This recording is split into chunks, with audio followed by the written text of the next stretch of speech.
10/2/2025 ಏನು ನಮ್ಮ ಇಲ್ಕಲ್ಲ ಆರಾಧ್ಯ ದೈವವಾದಂಥ ಹಜರತ್ ಸೈಯದ್ ಶಾ ಮುಫ್ತಿ ಶಾ ಖಾದ್ರಿ ದರ್ಗಾದ ಉತ್ಸವ ಕಾರ್ಯಕ್ರಮ ಅಪಾರ ಭಕ್ತಾದಿಗಳಿಂದ ಲಕ್ಷಾಂತರ ಭಕ್ತಾದಿಗಳಿಂದ ಯಶಸ್ವಿಯಾಗಿ ಅದನ್ನು ನೆರವೇರಿಸಿತು.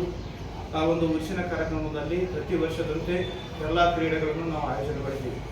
ಕುಸ್ತಿ ಆಗಿರ್ಬೋದು, ಕಬಡ್ಡಿ ಆಗಿರ್ಬೋದು, ಮತ್ತು ಕ್ರಿಕೆಟ್ ಆಗಿರ್ಬೋದು, ಇನ್ನುಳಿದಂತೆ ಸಾಂಸ್ಕೃತಿಕ ಚಟುವಟಿಕೆಗಳು ಕವಾಲಿ ಆಗಿರ್ಬೋದು, ಇನ್ನೂ ಅನೇಕ ಮುಂತಾದ ಕ್ರೀಡೆಗಳಿಗೆ ನಾವು ಉತ್ತೇಜನ ಕೊಟ್ಟು ಪ್ರತಿ ವರ್ಷದಂತೆ ಈ ವರ್ಷವೂ ಸಾಕಷ್ಟು ಭಕ್ತಾದಿಗಳು ವೀಕ್ಷಣೆಯನ್ನು ಮಾಡಿದ್ದಾರೆ.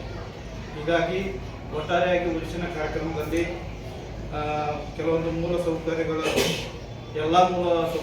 ನಾವು ಒದಗಿಸಿಕೊಟ್ಟಿದ್ದೇವೆ. ಕುಡಿಯುವ ನೀರು ಆಗಿರ್ಬೋದು, ದರ್ಗಾಕ್ಕೆ ನಾವು ಲೈಟಿನ ವ್ಯವಸ್ಥೆ, ಜನರಿಗೆ ಎಲ್ಲ ವಿದ್ಯುತ್ತಿನ ವ್ಯವಸ್ಥೆ, ಅವರಿಗೆ ವಾಸ್ತವ್ಯ ಸಲುವಾಗಿ ಮತ್ತು ಶೌಚಾಲಯಗಳನ್ನು ಉಪಯೋಗಿಸುವ ಸಲುವಾಗಿ ಎಲ್ಲನೂ ಅವರ ಕೊರತೆ ನೀಗದಂತೆ ಎಲ್ಲ ಸೌಲಭ್ಯಗಳನ್ನು ನಾವು ಚಾಚು ತಪ್ಪದೆ ನಾವು ಮಾಡಿದ್ದೀವಿ. ನಮ್ಮ ನಾವು ಆಡಳಿತಾಧಿಕಾರಿಯಾಗಿ ಏನು ಮಾಡಬೇಕಾಗಿತ್ತು ಆ ಎಲ್ಲ ಕೆಲಸವನ್ನು ಮಾಡಿದ್ದೀನಿ. ಭಕ್ತಾದಿಗಳಲ್ಲಿ ಇಂಥದೇ ತೊಂದರೆ ಆಗಿದೆ, ಇಂಥದೇ ಕೊರತೆ ಆಗಿದೆ ಅಂತ ಯಾವುದು ಲಿಖಿತವಾಗಿ ದೂರು ಇದುವರೆಗೂ ನನಗೆ ಬಂದಿಲ್ಲ. ಮತ್ತು ಈ ಒಂದು ಉತ್ಸವ ಕಾರ್ಯಕ್ರಮದಲ್ಲಿ ಊರಿನ ಎಲ್ಲ ಸಮಾಜದ ಗಣ್ಯರು, ಅವರಿವರು ಅನ್ನದೇ ಎಲ್ಲ ಸಮಾಜದ ಗಣ್ಯರು, ಪತ್ರಿಕಾ ಮಾಧ್ಯಮ ವರ್ಗದವರು ಮತ್ತು ನಮ್ಮ ವಿಶೇಷವಾಗಿ ಸಲಹಾ ಸಮಿತಿ ಸದಸ್ಯರು, ಅವರಲ್ಲಿಯೂ ಸಹಿತ ಸಮಾಜದ ಹಿರಿಯ ಬಂಧವರಿದ್ದಾರೆ.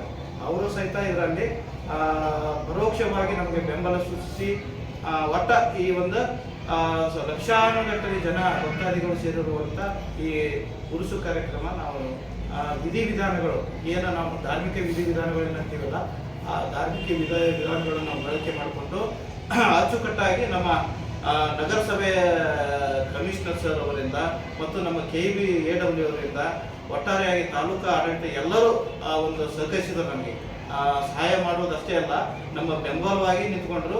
ನಮ್ಮ ಕಂದಾಯ ಇಲಾಖೆ ಇಡೀ ನಮ್ಮ ಟೀಮು ಅಂತಂದರೆ ನಮ್ಮ ಗ್ರಾಮ ಸಹಾಯಕರು ಇಟ್ಕೊಂಡು ಗ್ರಾಮ ಲೆಕ್ಕಿಗರಾಗಿರ್ಬೋದು ಮತ್ತು ನಮ್ಮ ಸಿಬ್ಬಂದಿಗಳಾಗಿರ್ಬೋದು ಎಲ್ಲರೂ ರಾತ್ರಿ ಹಗಲು ಕೂಡಿ ನಾವು 2 ದಿನ ನಿದ್ದೆಗಟ್ಟಿದ್ದೀವಿ. ನಿಮಗೆ ಗೊತ್ತಿದ್ದಿರ್ಬೋದು, 2 ದಿನ ಡೈಲಿ ನಮ್ಮ ಗ್ರಾಮ ಸಹಾಯಕರಲ್ಲಿ ವಾಸ್ತವಿದ್ದಾರೆ. ಎಲ್ಲದರಲ್ಲಿ ಇದು ಪರಿಶ್ರಮ ಇದೆ. ಒಬ್ಬರದೇ ಅಂತಲ್ಲ, ನಮ್ಮ ಕಮಿಷನರ್ ಸರ್ ಆಗಿ ಒಬ್ಬರದೇ ಅಂತಲ್ಲ, ಎಲ್ಲರೂ ನಮ್ಮ ಸಿಬ್ಬಂದಿಗಳು, ಅವ್ರ ಸಿಬ್ಬಂದಿಗಳು ಇದರಲ್ಲಿ ಈ ಒಂದು ಉತ್ಸವ ಕಾರ್ಯಕ್ರಮದಲ್ಲಿ ಶ್ರಮಿಸಿದ್ದಾರೆ. ಒಳ್ಳೆಯ ರೀತಿಯಿಂದ ವ್ಯವಸ್ಥಿತವಾಗಿ ನಾವು ಕಾರ್ಯಕ್ರಮವನ್ನು ಮಾಡಿದ್ದೀವಿ. ಅದಕ್ಕೆ ನನಗೆ ತುಂಬ ಸಂತೋಷ ಇದೆ. ಇದನ್ನೆಲ್ಲ ಸಹಕರಿಸಿದಂಥ ಊರಿನ ಹಿರಿಯ ಜನರಿಗೆ, ಗಣ್ಯರಿಗೆ, ಸಲಹಾ ಸಮಿತಿ ಸದಸ್ಯರಿಗೆ ಮತ್ತು ಪತ್ರಿಕಾ ಮಾಧ್ಯಮದವರಿಗೆ ಎಲ್ಲರಿಗೂ ಸಹಿತ ನಾನು ಕೃತಜ್ಞತೆ ಹೇಳಕ್ಕೆ ಬಯಸ್ತೀನಿ. ಮತ್ತು ಪರೋಕ್ಷವಾಗಿ ನಮ್ಮ ಬೆಂಬಲಿಸಿದ್ದಕ್ಕೆ ನಾನು ಆಡಳಿತಾಧಿಕಾರಿಯಾಗಿ ಅವರಿಗೆಲ್ಲರಿಗೂ ಕೃತಜ್ಞಪೂರ್ವಕವಾಗಿ ನಾನು ಅಭಿನಂದಿಸ್ತೀನಿ ಅಂತ ಹೇಳಕ್ಕೆ ನಾನು